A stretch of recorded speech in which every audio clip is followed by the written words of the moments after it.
জান্নাতের উপযুক্ত হওয়ার জন্য তোমাকে সুন্দর গাছের মতো তোমাকে হতে হবে। তাহলে অন্তরের সাথে 24টা যে শাখা রয়েছে তার 1 নাম্বার আল্লাহ রব্বুল আলামিন, আল্লাহ তাআলা জাত সিফাতের উপর ঈমান আনা। আল্লাহ সিফাতে 99টা নাম আছে তার উপর ঈমান আনা। আল্লাহ জাতিগতভাবে আল্লাহ একা, আল্লাহর কোনো সন্তান নাই। লাম ইয়ালিদ ওয়া লাম ইউলাদ। প্রত্যেকটা বিষয়ে সংক্ষিপ্ত কিছু কথা বলে আমি সামনে যাব, কারণ 60টা আজকে শেষ করতে হবে, তাই না?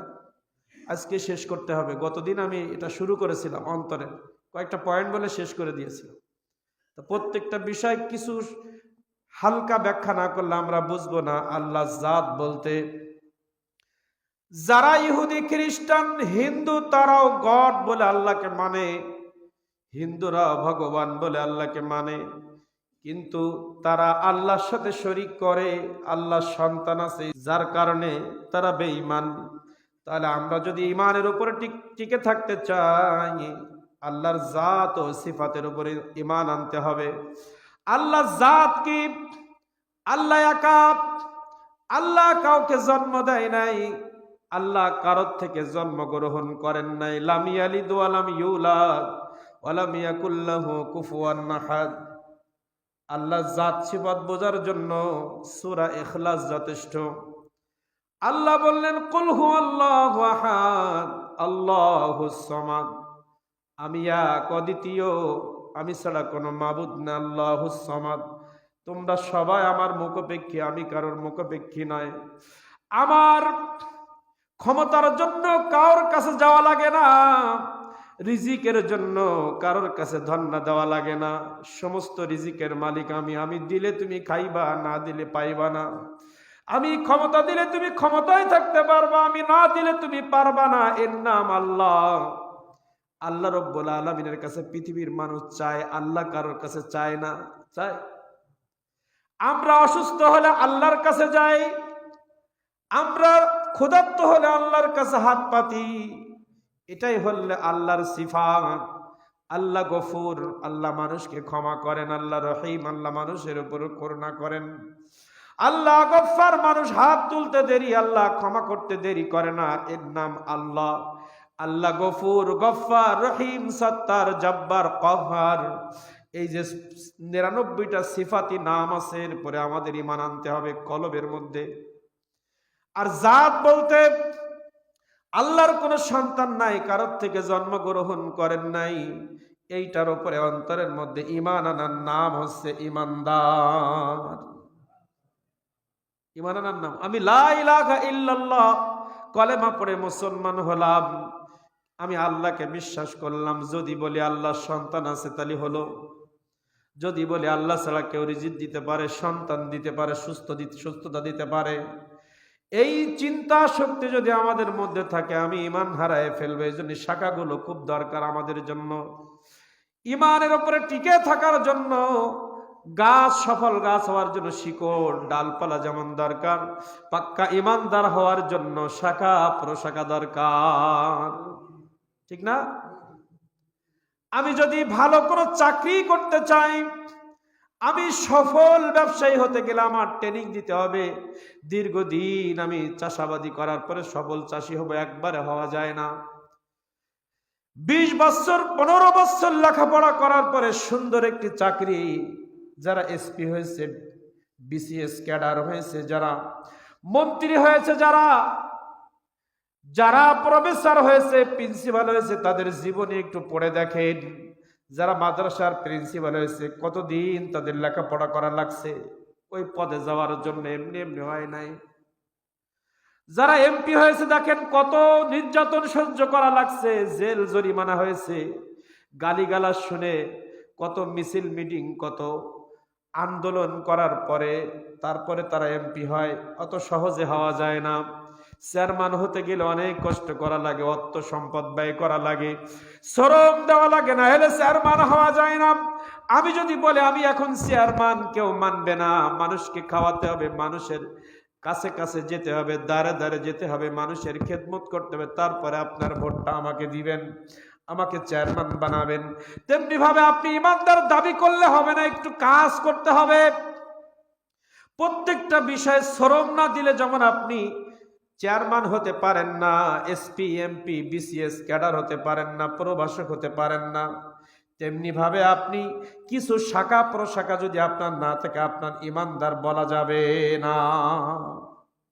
ঠিক কিনা? তাহলে প্রত্যেকটা কাজে সাকসেস হতে গেলে তার যেমন অনেক কষ্ট করতে হয়, আপনি ইমানদার হিসেবে থাকতে গেলে এই শাখা প্রশাখা যদি না থাকে আপনি কেমনে থাকবেন? আপনি বললেন আমি ইমানদার, বললেন আল্লাহ সন্তান আছে, ইমান শেষ হয়ে গেল। আপনার ইমান আছে, আপনি বললেন আল্লাহ, কোথাও কেউ না কেউ আল্লাহকে সৃষ্টি করেছে, আপনি বেঈমান হয়ে গেলেন। পৃথিবীর সর্ব ক্ষমতার অধিকারী আল্লাহ বাদে অন্য কাউকে যদি বলেন আপনি বেঈমান হয়ে গেলেন। পৃথিবীর সার্বভৌম ক্ষমতার অধিকারী আল্লাহ, এইখানে যদি বলেন আল্লাহ বাদে পৃথিবী কোনো মানুষ ক্ষমতাধর, এই কথা যদি আপনি বলেন, ঈমান থাকবে।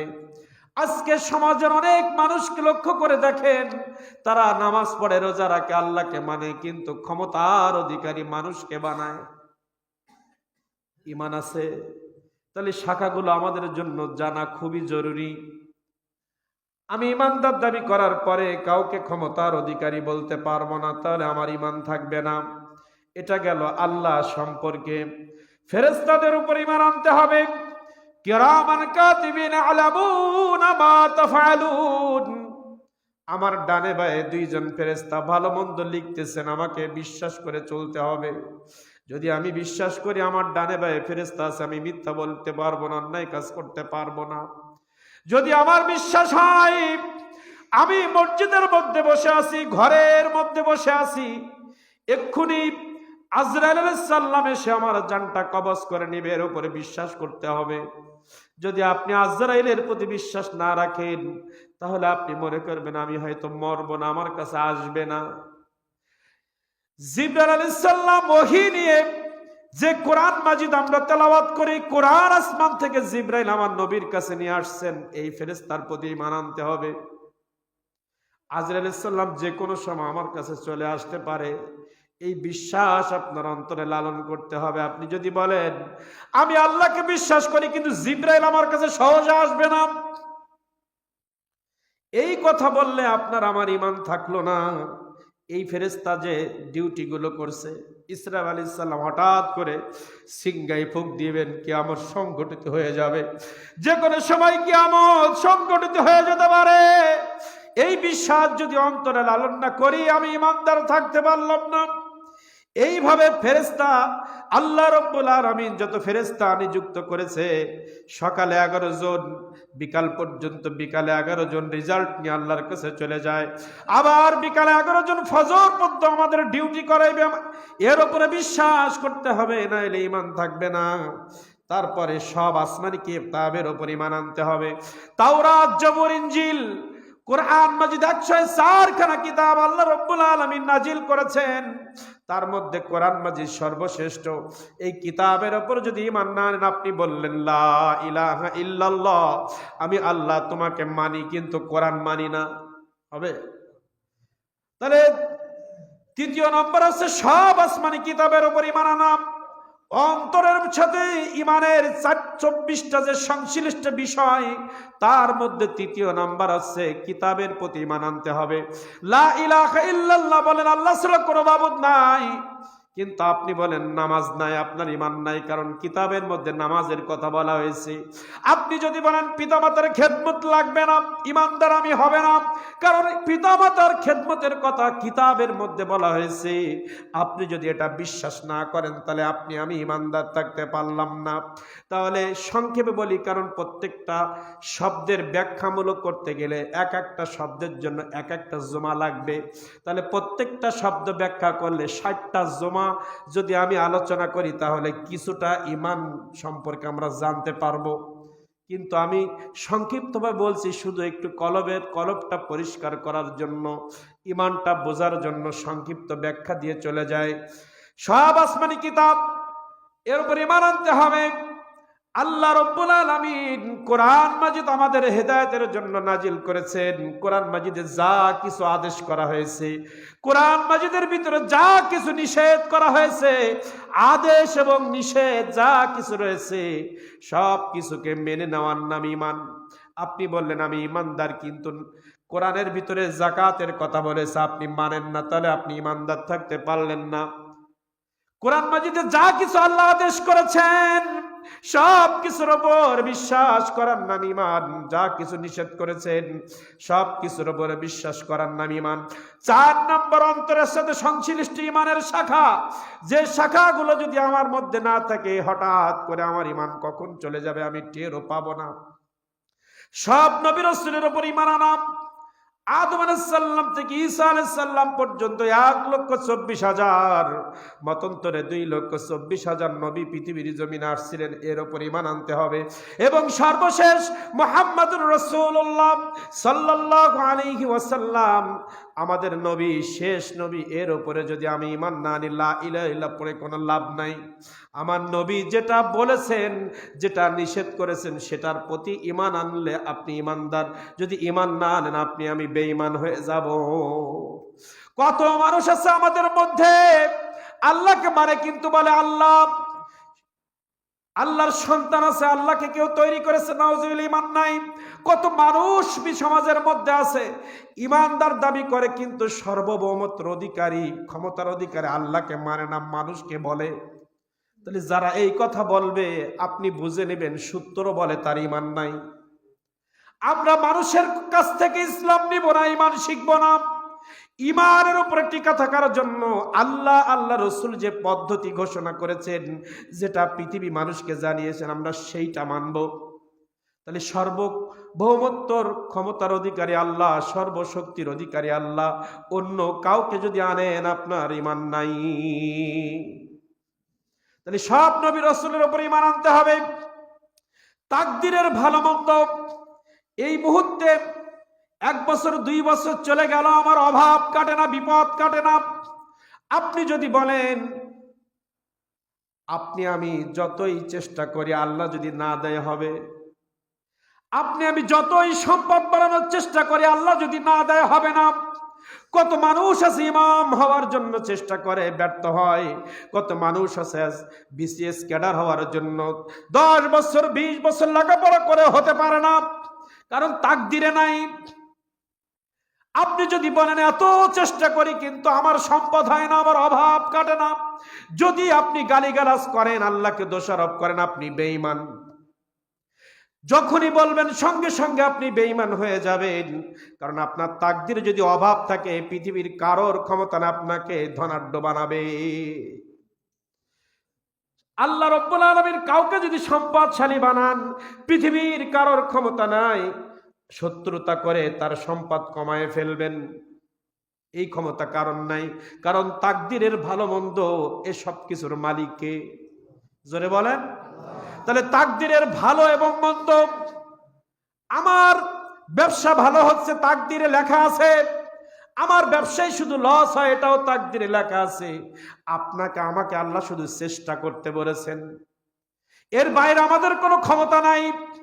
আমি এসপি হওয়ার জন্য লেখাপড়া করেছি, হতে পারি নাই, চেষ্টা করতে বলেছেন, হওয়া না হওয়ার মালিক আল্লাহ। আপনাকে দিলেন না সেটাও আল্লাহ দিয়েছেন, আপনাকে দেন নাই সেটাও আল্লাহ করেছেন। এই যে দিল এবং দিল না, আমার সন্তান দিল বা দিল না, আমার ব্যবসা ভালো হলো বা হলো না, আমার চাকরি হলো বা হলো না, সব কিছু করেছেন কে? তাহলে এটার উপর ঈমান না আনলে আপনি বেঈমান, আপনি ধৈর্যশীল ব্যক্তি হতে পারবেন না।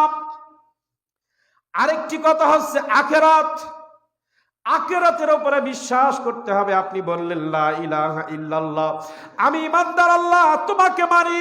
আল্লাহ বললেন আমাকে যদি তুমি মান্য করো তাহলে কবরের উপরে বিশ্বাস, একটু পরেই তোমাকে কবরের মধ্যে রাখা হবে, এই কবর জগৎ সম্পর্কে তোমার বিশ্বাস করতে হবে। কবরের কিছুদিন পরে হাসরে তোমাকে দাঁড়াতে হবে, সেখানে ভালো মন্দের হিসাব দিতে হবে। এর উপরে যদি তুমি বিশ্বাস না করো তুমি কলেমার উপরে টিকে থাকতে পারবা না। কি কলেমার উপরে টিকে থাকা যাবে না। বিসিএস ক্যাডার হওয়ার জন্য যে লেখাপড়া রয়েছে আপনি না করলে ক্যাডার হতে পারবেন না। এমপি হতে গেলে গালিগালাজ শুনে জেল জরিমানা না হলে এমপি হওয়া যায় না। আপনি বলবেন ঘরের মধ্যে শুয়ে এমপি হব, এটা সম্ভব নয়।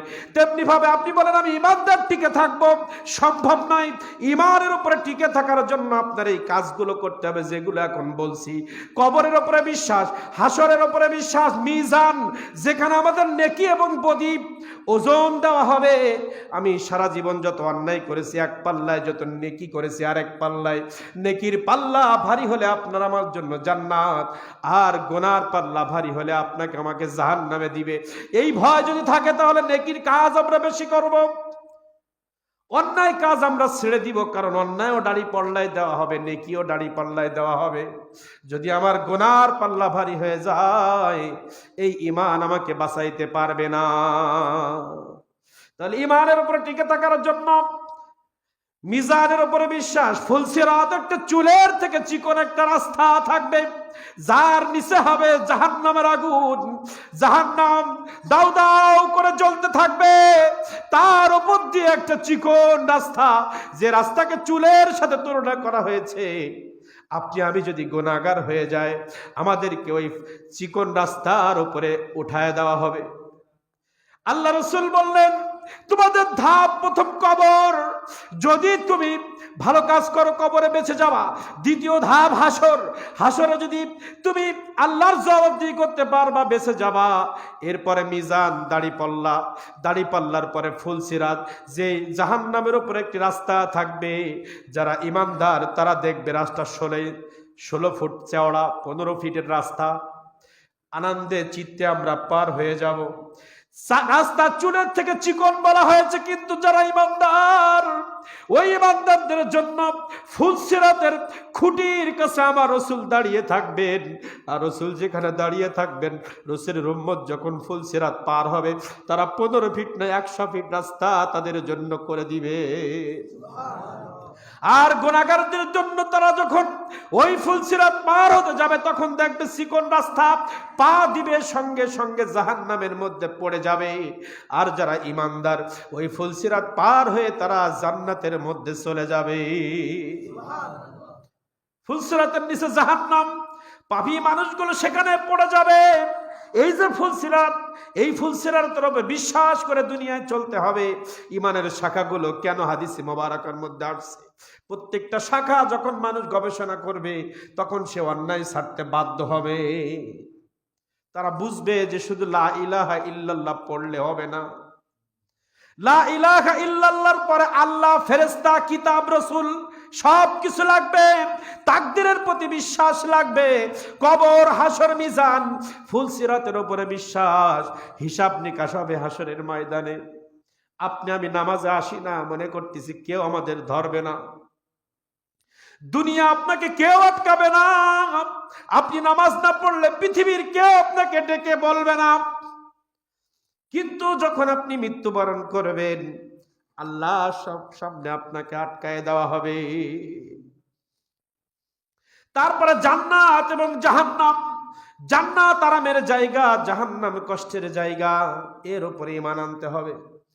এর উপরে যারা পৃথিবীর মধ্যে দুই শ্রেণীর ব্যক্তি রয়েছে, যারা আল্লাহকে মানে না আর যারা আল্লাহকে মানে।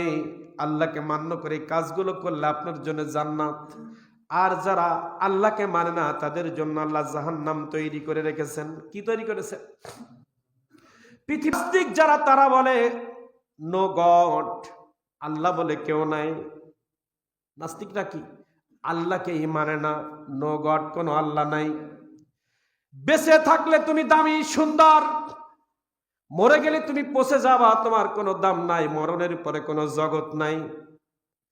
বেঁচে থাকলে তোমার সৌন্দর্য, তোমার দাম বেড়ে যাবে। এজন্য নাস্তিকরা দুনিয়ায় সৌন্দর্য করতে চায়, গাড়ি বাড়ি নারী নিয়ে দুনিয়ায় পড়ে থাকতে চায়। তারা বলে পরকাল বলে কিছু নাই, গড বলে কিছু নাই, দুনিয়ায় সব কিছু।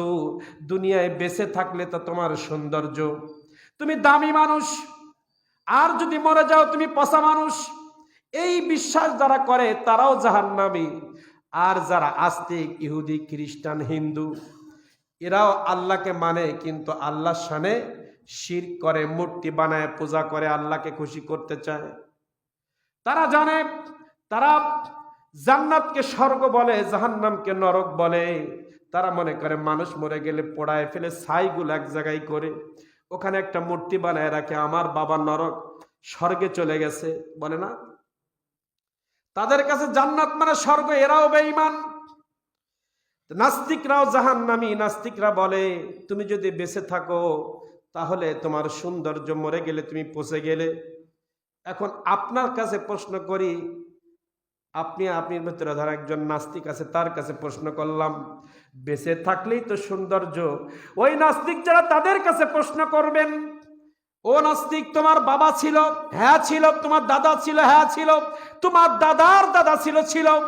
তুমি বলো তোমার দাদা পৃথিবীতে বেঁচে আছে কিনা, তোমার পরদাদা পৃথিবীতে বেঁচে আছে কিনা। সে কিন্তু বলবে মরে গেছে, বলবে না। তারা যে স্লোগান দেয়, স্লোগানের ভিতরে ভুল। তারা যে বলে বেঁচে থাকলে সৌন্দর্য, মরে গেলে গন্ধ, মরে গেলে আর কোনো দাম নাই, বেঁচে থাকলে তার দাম। তাহলে ওই নাস্তিকের কাছে যখন বলবেন তোমার বাবা তো দুনিয়ায় নাই, তাহলে তুমিও দুনিয়ায় থাকবা না, তাহলে বেঁচে না থাকলে সৌন্দর্য কোথায় পাইবা? বেঁচে না থাকলে সৌন্দর্য আছে, তুমি বাঁচতেই পারলে না, তুমি সৌন্দর্য কোথায় পাইবা? এই সৌন্দর্য তো বেশি দিনের নয়, আসল সৌন্দর্য পরজগতে। দেখেন পরজগতের সৌন্দর্য কেমন। আমি যদি একটি আমের যে আটি আছে, এখন তো কলম করে, ওটার উদাহরণ দেওয়া দরকার নাই। মিষ্টি কুমড়া, কদু, মিষ্টি কুমড়ার বীজা যদি আপনি নিয়ে রাস্তার ওপরে সমান জায়গায় ফেলান, বীজ হবে? বীজ হবে? সমান জায়গায় ফেললে বীজ হবে না। সুন্দর নরম করে মাটি, ঝুরঝুরি মাটি করে ওখানে হাত দিয়ে মাটির মধ্যে চেপে দিয়ে ওপরে সমান করলাম, তারপরে আস্তে আস্তে চারা বের হয়, ঠিক কিনা? মানুষকে যখন আপনি কবরে রাখেন, এই কবরের উদাহরণ দিতে গিয়ে বলছি, কবরের পরের জগৎ কত সৌন্দর্য। দুনিয়ার ব্যাপারে আল্লাহ রাব্বুল আলামিন বললেন 7 নম্বর পারা 10 নম্বর পৃষ্ঠা, আমাল হায়াতুদ দুনিয়া ইল্লা লাইবু ওয়া লাহ। দুনিয়ার জগৎ হচ্ছে খেল তামাশার জায়গা। আমাল হায়াতুদ দুনিয়া, হায়াতের জীবন, হায়াতের জিন্দেগি, লাহওয়া ওয়া লাইব, এটা হচ্ছে খেল তামাশার জায়গা। ওয়ালা দারুল আখিরাতু খায়রুল লিল্লাযিনা ইয়াত্তাকুন, আখিরাত হচ্ছে সুন্দর জায়গা, বাগান। মৃত্যুর পরের জগৎ হচ্ছে সুন্দর আর সুন্দর। দুনিয়ার মাটির উপরের জগৎ হচ্ছে অসুন্দর, খেল তামাশা, মদ জুয়া। ওয়ালা দারুল আখিরাতু খায়রুল লিল্লাযিনা ইয়াত্তাকুন, তোমরা যারা পরেশগার, খোদা ভীরু, তোমাদের জন্য মাটির নিচের জায়গা হচ্ছে সুন্দর। খয়র মানে সুন্দর। দুনিয়ার জিন্দেগির ব্যাপারে আল্লাহ বললেন এটা হচ্ছে খেল তামাশার জায়গা। আর কবরের পরে যে জায়গা, মৃত্যুর পরের জগৎ সম্পর্কে আল্লাহ খয়র শব্দ ব্যবহার করেছেন। ওয়ালা দারুল আখিরাতু খায়রুল লিল্লাযিনা ইয়াত্তাকুন, তোমরা যারা আমাকে মান্য করো তোমাদের জন্য সুন্দর জায়গা হচ্ছে মৃত্যুর পরের জগৎ। এটা আল্লাহর কোরআন। হয়তো আপনি বলবেন আপনি কদুর বিচি দিয়ে কি বোঝান? কদুর বিচির বোঝানোর জন্য একটা আয়াত পড়লাম আল্লাহর কালামের। একটা বিছা যখন মাটির নিচে দেওয়া হয়, মাটির নিচে দেওয়ার পরে ওই বিচের ওপরের খলপা যেটা, এটা নষ্ট হয়ে যায়। একদিন অনেক জমায় আগে একবার আমের আটির সাথে আমি একটা বয়ান করেছিলাম, উপরের খলপাটা নষ্ট হয় কিন্তু বিচি, ওর ভিতরে একটা বিচি থাকে সুন্দর, ওইটা মরে না, মরে।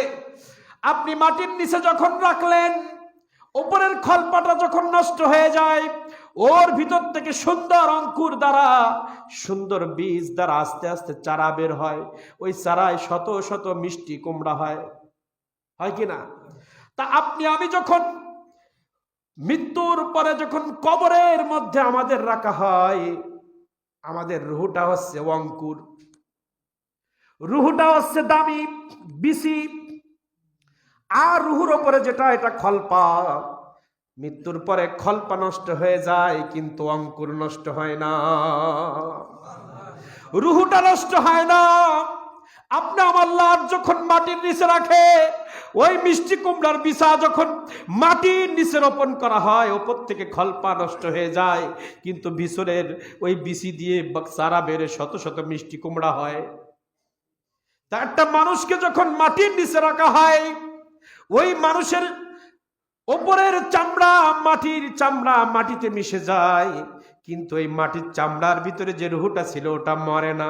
ওইটা ওই সৌন্দর্য বিচারণ করে সমস্ত জান্নাতের নিয়ামত ভোগ করতে থাকে।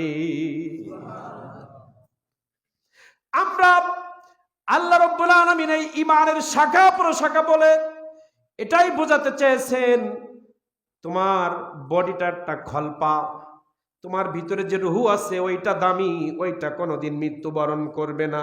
আর ওইটা সঠিক রাখার জন্য ঈমানের মজবুতি লাগবে। কি লাগবে? ঈমানের মজবুতি ছাড়া ওইটা ভালো থাকে না। ঈমানের মজবুতি ছাড়া ওইটা ভালো থাকে না। তাহলে ঈমানের মজবুতির জন্য ফুলসিরাত জান্নাত জাহান্নাম জান্নাতের সুন্দর একটা বয়ান রয়েছে। ভালো লাগবে আপনাদের বললে, কিন্তু আজকে বলবো না। আমরা বিভিন্ন বাংলা বানায় বাগান বাড়ি, কুল বাগান, আম বাগান, পৃথিবীতে যত সুন্দর 5 স্টার হোটেল আছে, আপনি আমি গরিব মানুষ কোনদিন এসি ঘরেতে ঘুমাইতে পারি নাই, কিন্তু আপনি মনে রাখবেন পরজগতে প্রত্যেকের জন্য এসি বাড়ি আল্লাহ নির্মাণ করে রেখেছেন। যারা দুনিয়া এসি গাড়ির মধ্যে, এসি বাড়ির মধ্যে থেকে আল্লাহকে ভুলে গিয়েছে, তারা আগুনের মধ্যে পড়বে। আর দিন আনা দিন খাওয়া কষ্টের মধ্যে আল্লাহকে ভুলে নেয়, তাদেরকে আল্লাহ 5 স্টার হোটেলের মধ্যে রাখবে। একটা এরিয়া রয়েছে জান্নাতের, যে এরিয়ার মধ্যে ডাইনিং টেবিল রয়েছে, আপনি খেলাধুলা করবেন তার জন্য পার্ক রয়েছে। আজকে পার্কগুলোতে যুবক যুবতীরা যেবারে বাদাম খায় আর একে অপরের সাথে জাহান্নামের কাজগুলো করে, এরা জান্নাত দেখতে পাইবে না। আমাদের যুবকরা যদি এই পার্কে না যে নিজের যৌবনকে কন্ট্রোল করে, যুবক তোমাদের জন্য আল্লাহ এমন একটা বাগান দিবেন যে বাগানের সাথে দুনিয়ার কোনো তুলনা হয় না। দুনিয়ার ওই যে পার্কগুলো রয়েছে, রাত 10টার পরে আপনাকে বের করে দেয়, 2 ঘন্টার বেশি আপনি এনজয় করতে পারবেন না। কিন্তু জান্নাতের মধ্যে এমন পার্ক আল্লাহ তৈরি করেছেন, ঢুকবেন তার কোনোদিন বের হওয়া লাগবে না। দুনিয়ার প্রত্যেকটা নিয়ামত আপনি সেখানে পাবেন। দুনিয়ায় যে নিয়ামত আল্লাহ আপনাকে দেয় নাই, সবটাই জান্নাতের মধ্যে পাবেন। এর বয়ান আরেকদিন করব। 7 নাম্বার অন্তরের সাথে ঈমানের শাখা, অন্তরের সাথে ঈমানের সংশ্লিষ্ট 7 নাম্বার আল্লাহর মহব্বত দিলে রাখা। আমরা অনেকের মহব্বত কলবে নিয়ে ঘুরে বেড়াই, দুনিয়ার অনেক মানুষের মহব্বত কলবের মধ্যে নিয়ে ঘুরে বেড়াই। নেতার মহব্বত, নেত্রীর মহব্বত, নেত্রীকে নেতাকে মহব্বত করতে গিয়ে আল্লাহর সামনে বেয়াদবি করি।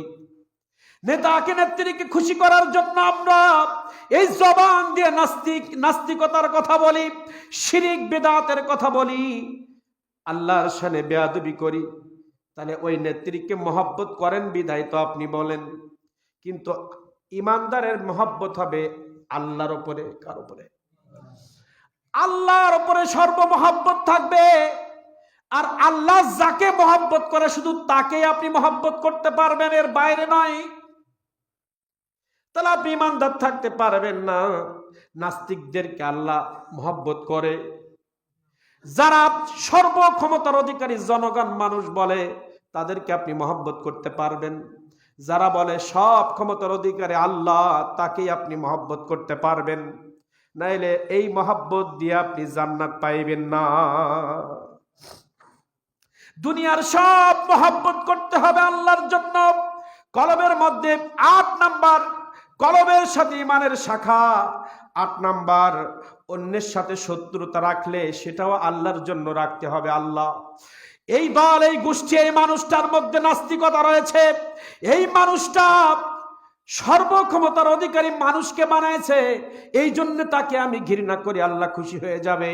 আল্লাহ এই মানুষটার মধ্যে শিরকের গন্ধ রয়েছে, বেদাতের গন্ধ রয়েছে, পিতা মাতাকে কষ্ট দেওয়ার গন্ধ রয়েছে, এই মানুষটার মধ্যে সুদের গন্ধ রয়েছে, এই মানুষটার মধ্যে ঘুষের গন্ধ রয়েছে, এই মানুষটার মধ্যে পরনিন্দা রয়েছে, জিনার গন্ধ রয়েছে, তাই আমি তাকে ঘৃণা করি, আল্লাহ খুশি হয়ে যাবে। আল্লাহ এই মানুষটার মধ্যে নামাজের সিজদা রয়েছে, এই মানুষটার মধ্যে কাবার গন্ধ রয়েছে, এই মানুষটার মধ্যে মনের অন্যকে ভালোবাসার গন্ধ রয়েছে, আপনার গোলামির গন্ধ রয়েছে, রসুলের প্রেমের গন্ধ রয়েছে, তাই তাকে মহব্বত করে আপনি ইমানদার। তাহলে ঘৃণাও করতে হবে আল্লাহর জন্য, ভালোবাসতে হবে আল্লাহর জন্য। 9 নম্বর, অন্তরের ইমানের শাখা রাসূল সাল্লাল্লাহু আলাইহি ওয়াসাল্লামকে সবথেকে বেশি ভালোবাসা। পৃথিবীর মধ্যে দুইটা জিনিস এক, আল্লাহ আল্লাহ রসুল। যারা নাস্তিক তারা আল্লাহ রসুলকে মানে না, জাহান্নামী। আর ইহুদি খ্রিস্টান হিন্দু আল্লাহকে মানে, রসুলকে মাইনাস করেছে, তারাও জাহান্নামী। তাহলে জান্নাতে যাওয়ার জন্য দুইটা পথ, আল্লাহ আল্লাহ রসুল। জান্নাতে যাওয়ার জন্য দুইটা পথ আপনার আমার জন্য খোলা, একটা হচ্ছে আল্লাহ আর একটা আল্লাহ রসুল। 10 নম্বর, আমলের মধ্যে ইখলাস রাখা। ইখলাস মানে কি? পবিত্রতা রাখা। এই যে নামাজে এসেছে, অনেকে সিগারেট টেনে নামাজে আসছেন, এটা ইখলাস নামাজ নয়। সুন্দর করে মুখটুক পরিষ্কার করে আসবেন, সিগারেট খাওয়ার পরেও সুন্দর করে মুখটা পরিষ্কার করবেন।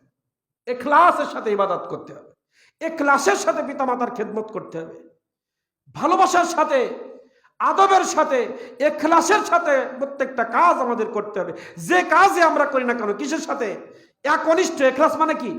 একনিষ্ঠভাবে সেটা করতে হবে। কোনো ধান্দাবাজি আমলের মধ্যে থাকলে হবে না, কোনো কাজের মধ্যে কোনো ধান্দাবাজি থাকবে না, সব আল্লাহকে খুশি করার জন্য। কাকে? তাহলে ইবাদতের মধ্যে ইখলাস থাকতে হবে, ওযুর মধ্যে সৌন্দর্য, নামাজের মধ্যে সৌন্দর্য, পরিপাটি করে প্রত্যেকটা কাজ করতে হবে। 11 নম্বর, গুনাহ যদি হয়ে যায় সঙ্গে সঙ্গে তওবা করে নিতে হবে। আমরা রক্তে মাংসে গড়া মানুষ, ভুল আমাদের হতেই পারে। যখনই বুঝতে পারবো আমি অন্যায় করেছি, ভুল করেছি, সঙ্গে সঙ্গে তওবা করে আল্লাহর কাছে আত্মসমর্পণ করতে হবে। এটা ঈমানদারের কাজ। কার কাজ? অন্যায় করে তওবা করে না, এটা বেঈমানের কাজ।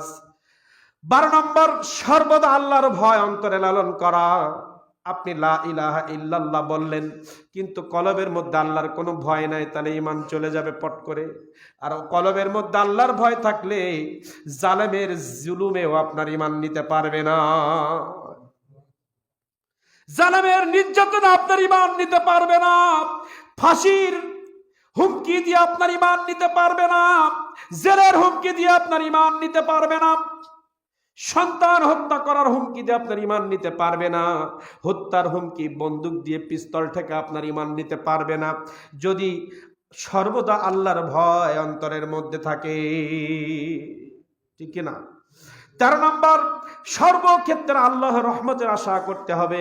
আপনি আমি গুনাহ করতেই পারি, জীবনে জিনা করে ফেলেছি, অন্যায় করে ফেলেছি, এমন মনে করা যাবে না আমি পাপী, আমাকে আল্লাহ মাফ করবে না।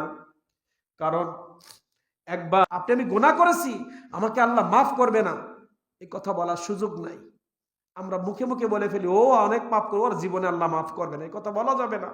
আশাবাদী থাকতে হবে আল্লাহ মাফ করবে। এই আশা যদি আমি না করি, তাহলে আল্লাহ গফুর কেন? এখানে তো শিরিক হয়ে যাবে। আল্লাহ আমাকে মাফ করবে না, এই চিন্তা করাও শিরিক। কারণ মাফ করবেন কে? তিনিই বলেছেন, যত বড় পাপী তুমি হও না কেন, আমার কাছে ফিরে আসো, আমি মাফ করব। এটা আল্লাহ সিফাত, যে গুণটা সর্বপ্রথমে 1 নম্বরে বলেছিলাম। আল্লাহ সিফাত, আল্লাহ মাফ করে দেন। কি? আল্লাহ জাত, আল্লাহ কাউকে জন্ম দেন নাই, কোথার থেকে জন্ম নেন নাই, বিশ্বাস করতে হবে। কাউকে বলবেন না কোনোদিন তোকে আল্লাহ মাফ করবে না, ওকে আল্লাহ ক্ষমা করবে না, এই কথা বললে আমি গুনাহগার হয়ে যাব। আমাকে মাফ করবে, এই বিশ্বাস অন্তরে রাখা, এটাও ঈমানের দাবি। তারপরে 14 নম্বর, সব সময় আল্লাহর নিয়ামতের শুকরিয়া আদায় করা। আল্লাহ আমাকে সুন্দর চক্ষু দিয়েছে, অনেক মানুষ তো অন্ধ। আমার সুন্দর পা, মস্তিষ্ক সুন্দর, বডিটা সুন্দর, চেহারা সুন্দর। অনেকের তো চেহারা নাই, অনেকে চোখে দেখে না, কানে শোনে না, বোবা বধির। জবানটাই সুন্দর করে কথা বলতে পারে না। যে অবস্থায় আল্লাহ আমাকে রাখছেন এর শুকরিয়া আদায় করা যারা অন্ধ তাদের শুকরিয়া করতে হবে। আমি তো দুনিয়ায় বেঁচে আছি, অনেকে তো বেঁচে নাই। যে অবস্থায় আমি থাকবো অবস্থায় আলহামদুলিল্লাহ আল্লাহর প্রশংসা করা। 15 নাম্বার, বিপদ আপদে ধৈর্য ধারণ করা। যদি আপনার, অনেক মানুষ আছে শুধু বিপদ আসে আসে আসে আসে, আস্তে আস্তে অধৈর্য হয়ে অনেক ফায়সা কথা বলে, আপনার ঈমান থাকবে না। আমার সামনে অনেক মানুষ বসে আছেন, রাগ করেন না। অনেকে ফায়সা কথা বলেন, আমার বিপদ কাটে না, এ কথা বলা যাবে না। আল্লাহর কোরআন বলেছে এই কথা বলা যাবে না, কোনোভাবেই ধৈর্য ধরা যাবে না। আল্লাহ আপনার জীবনটা তো কেড়ে নেয় নাই, নিছে। আপনার চক্ষুটা তো কেড়ে নেয় নাই, আপনার কানের শক্তি তো কেড়ে নেয় নাই। আপনাকেই যদি কেড়ে নেয় আফসোস করবেন কোথায়? আপনাকে তো আল্লাহ বাঁচিয়ে রেখেছে। শুধু এই শুকরিয়া করলে তো আর কোনো অজুহাত খাটে না, কাটে কোনো অজুহাত খাটে না। আমি মরে গেলে তো সব আফসোস শেষ। এই 60টা পয়েন্টের উপরে, প্রত্যেকটা পয়েন্টের উপরে কোরআন মাজিদের আয়াত এবং হাদিসে মোবারকা দিয়ে যদি বয়ান করা যায়, আমাদের জীবন পরিবর্তন হতে বাধ্য। যদি আপনার তাকদিরে ঈমান থাকে, আপনার আমার নসিবে ঈমান থাকলে ওয়াজ কাজে লাগবে, বয়ান কাজে লাগবে। ঈমান না থাকলে হাজার বয়ান করলেও কাজ হবে না। পরীক্ষা চলতেছে, আমি 1 বছর 2 বছর ধরে এই ধারাবাহিক বয়ান করলে বোঝা যাবে কার তাকদিরে ঈমান আছে।